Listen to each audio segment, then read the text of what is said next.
I was 34, a single mother, and the only one in my family with a steady job. My parents treated me like a walking ATM, while my younger sister Kayla, 28, hadn't held a job longer than a few months. She was the golden child. I was the default caretaker. Always available, always disposable. It started small. My parents would say things like, "Kayla's struggling, help her out a little." And I did. At first, I helped with her tuition, paid for her car repairs, sent money just until she gets back on her feet. But Kayla never stood on her own, and my parents never stopped asking. Please subscribe to our channel and tell us in comments from where are you watching this video. I lived modestly in a rented duplex with my daughter Ava, who was 8. Everything I did for her. School lunches, clothes, dance classes. She was quiet and thoughtful, always watching. And she was watching the day everything changed. It was a Thursday afternoon when I got the text from Mom. "Rent is due. Help your sister out. We raised you better than this." I ignored it. I had just paid for Ava's dental procedure and couldn't afford to bail Kayla out again. 2 hours later, they showed up at my place. No warning.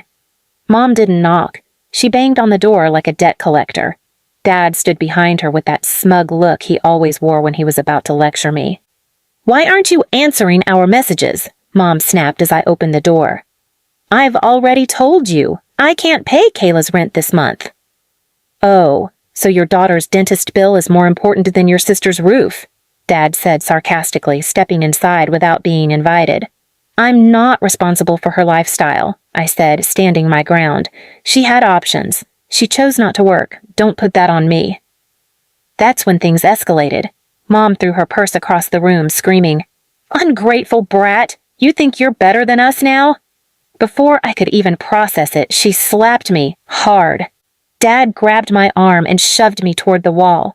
I stumbled, hitting the corner of the bookshelf. Blood pooled at my hairline. Ava screamed. "Mom!" she cried, running toward me. But Mom stopped her. "Stay out of this, little girl. Maybe if your mother listened like Kayla does, she wouldn't get punished." Punished. Like I was some child again, not a grown woman with her own child being assaulted in her own home. I stood up, shaking.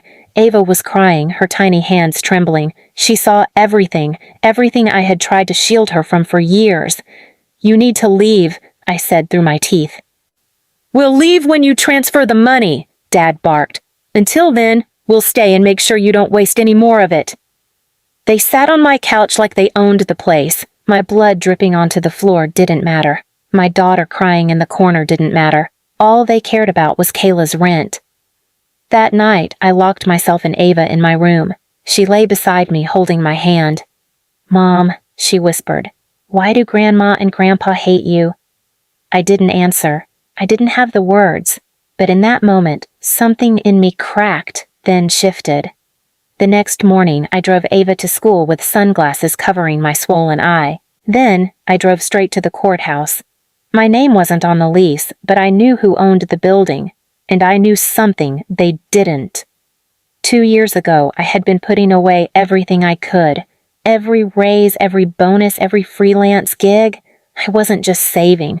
I was investing. And one of those investments was quietly buying the very house my parents lived in, the one I grew up in. A foreclosure. Cheap. I bought it through an LLC. They never knew. But now I had a new idea. If they wanted to remind me what family meant, I was about to redefine it in my terms. I didn't tell anyone what I was about to do, not even my closest friend or my lawyer. I wanted silence, precision, and power. For once in my life, I didn't want to explain myself to anyone. I wanted to act. That Friday, while Ava was at school, I filed an emergency restraining order. The bruises on my arms and the fresh medical report were enough to push it through. I told the officer. They beat me, in front of my daughter, because I wouldn't pay for my sister's rent. He didn't even blink. "You did the right thing," he said. "Let us handle the rest." Next, I reached out to the property manager of my childhood home, the one my parents were still renting month to month. I had purchased the house under an LLC 2 years ago, using part of my savings from my job in IT and a silent investor I had once freelanced for. My parents didn't know I owned the very roof over their heads. "Are they behind on rent again?" I asked, already knowing the answer. "They've skipped 3 months," she replied. "We were about to send them a notice." "Don't," I said. "Let me." That night, my parents had the audacity to text me. "Dad, you've embarrassed this family." "Mom, Ava needs to learn who the real villains are." "Dad, you'll regret choosing outsiders over your own sister." They didn't know I had already sent them a certified letter with a 30-day eviction notice, and they didn't know what was coming next. But Kayla did. A few days later, I bumped into her at the grocery store. She looked at me like I was dirt. "You're still playing the victim?" she scoffed, tossing expensive hair products into her cart. "You mean the victim of your freeloading?" I said calmly. "I'm not playing anything. You're about to watch the stage crumble beneath your spotlight." She blinked, confused. "What are you talking about?" I didn't answer. Some people only learn by falling. The eviction letter arrived at my parents' house the next morning. Mom called me, screaming through the phone. "How could you do this to us?" I answered without emotion. "The same way you could hit your daughter in front of her child. Easy." "Where are we supposed to go?" she cried. "That's your problem," I said. "But if you need help, maybe Kayla can pay your rent." There was silence on the other end. Then she hung up. For the first time in my life, I didn't feel guilty. I felt free. The next week was chaos. My parents tried to contact mutual relatives, trying to paint me as cruel, ungrateful, mentally unstable.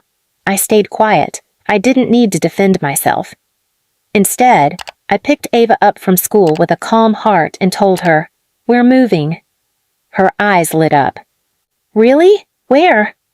"To a place that's truly ours." I had closed on a small house a few streets over. Nothing fancy, but it had a fenced yard, Ava's favorite lavender bushes in front, and peace. Real peace. Meanwhile, my parents are now frantically trying to find housing with Kayla, who, according to the last message I received, was now too busy to help. Poetic. I didn't feel revengeful. I felt healed. But the final blow was still to come, one that would happen face to face. Exactly 30 days from the date on the eviction notice, I stood across the street from the house I once called home. They had to be out by noon. The front yard was cluttered with plastic bags, half-broken furniture, and my mother's prized patio swing now rusted at the base. My father was pacing like a caged animal. Kayla wasn't there. Apparently, she had flown out to Miami to clear her head. I crossed the street slowly, Ava holding my hand, her tiny fingers squeezing mine tighter the closer we got. She had a backpack over her shoulder with her sketch pad sticking out. I didn't plan for her to witness this, but she asked to come. She said, "I want to see what it looks like when people get what they deserve." The moment they saw me, my mother rushed forward. You can't be serious," she snapped, dragging a suitcase behind her. "We're your family. You're throwing us out like garbage?" I looked at her without flinching. "I was garbage to you when I needed protection. When Ava needed protection, you hit me like I was nothing, and now you want sympathy?" My dad stomped toward us. "You think money gives you power? You've become arrogant. You're just a tenant who bought herself a crown." "No," I said. "I became the landlord of my own life. And yours." He reached for my arm, but this time I didn't freeze. I didn't cower. "Touch me again," I said sharply, "and the police will arrive faster than your next lie." He stopped. Something in his eyes shifted. Maybe for the first time he realized he couldn't scare me anymore. Ava stepped slightly forward. "You shouldn't have hurt my mom," she said, voice quiet but clear. "You lied about love." My mom's lip trembled, but she didn't apologize. She never did. "You'll regret this," she hissed. "No," I said. "I regretted letting you stay this long."